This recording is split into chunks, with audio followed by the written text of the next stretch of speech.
Pas facile de se lancer dans le monde de l'entrepreneuriat à l'heure actuelle, et surtout lorsque l'on est une femme. Elles étaient à l'honneur dimanche sur le village des entrepreneurs organisé à Châteauroux par le Pless et Initiative Indre. L'occasion de présenter les nouvelles entreprises en activité et de mettre en avant les différents projets féminins.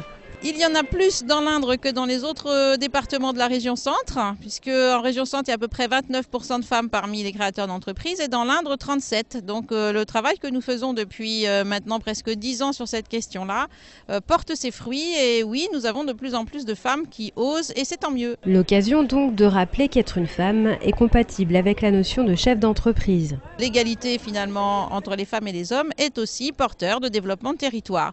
Et c'est un peu ce message qu'on veut transmettre aujourd'hui. 2 prix de l'entrepreneuriat féminin seront également remis. L'an passé, la gagnante était Eliane Brûlé, récompensée parmi les 30 autres candidates. Un vrai encouragement. Pour moi, ça a été vraiment une super expérience parce que je m'y attendais pas du tout. C'est vrai que j'avais un peu du mal à avoir confiance en moi en tant que chef d'entreprise.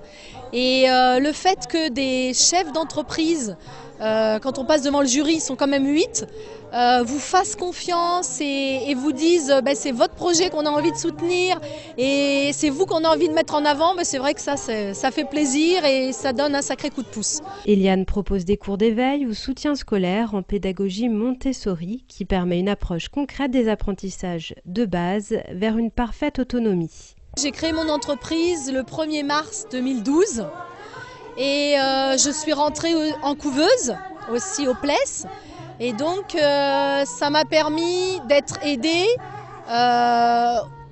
tous les mois, d'être soutenue et d'apprendre mon métier de chef d'entreprise et de pouvoir démarrer sereinement mon activité, d'être épaulée. Un bel exemple de réussite et de courage. Cette année, c'est Elisabeth Forest de La Châtre et Alexandra Blainville de Buzancais qui remporteront les prix de l'entrepreneuriat féminin.